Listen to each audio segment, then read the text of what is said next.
Good morning guys, alas 4 na ng umaga. So ngayon papunta kami ng Limasawa dahil brownout ngayon ang Tacloban. So 6 to 6 yung brownout. So since brownout, alis muna kami para hindi tayo sobrang anuhan kasi sobrang init talaga sa Tacloban pag walang light. So yan, samahan niyo kami sa aming travel papuntang Limasawa. So yan, ang ganda ng panahon, umaga na. Sobrang talaga yung fog dito sa may bandang Buyog. Sugod Buyog ay ano talaga, yung daan Sugod Buyog ay sobrang kapal talaga ng fog. Sobrang ganda guys.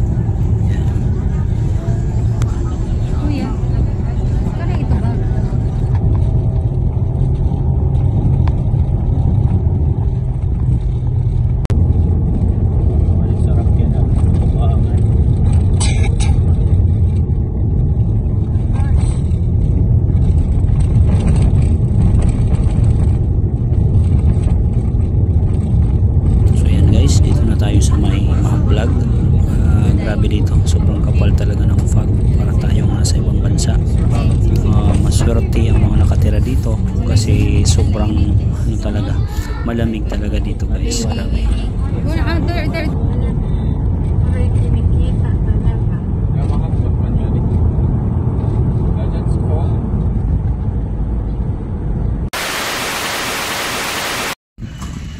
So ayan guys, after 3.5 hours of driving, nakarating na rin kami ng Padre Burgos. So yung Padre Burgos, dito po yung pier na sasakyan natin papuntang Limasawa.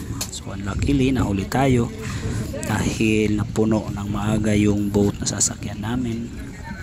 So ngayon, wala na kayong masakyan dito sa 8:30 saka 9:30 na alis. Pero luckily, buti na lang mayroong big boat which is scheduled na alis sa 11:30. So para sigurado, sasakay na lang kami dito. For info lang guys, dapat maaga talaga kayo makarating dito sa Padre Burgos para hindi kayo mahuli. So pamasahe ay 150 pesos lang overhead from Padre Burgos to Limasawa.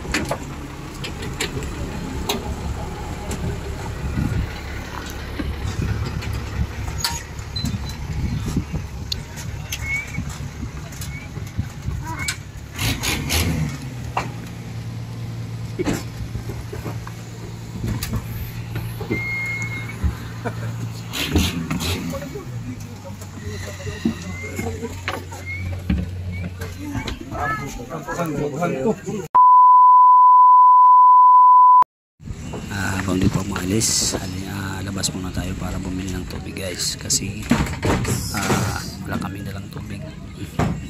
Bili muna sa labas.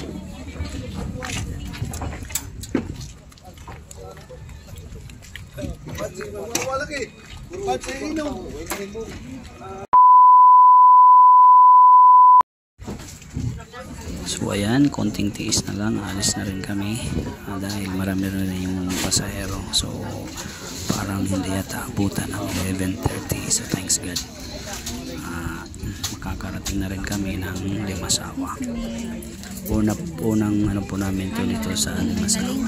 Okay.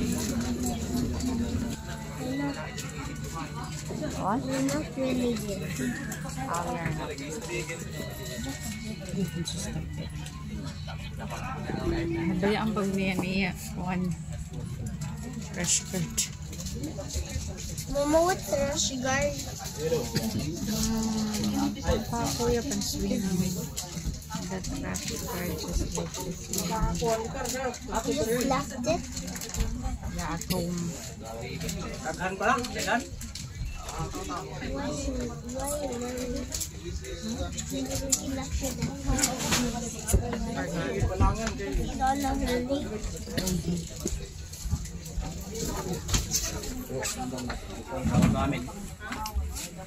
The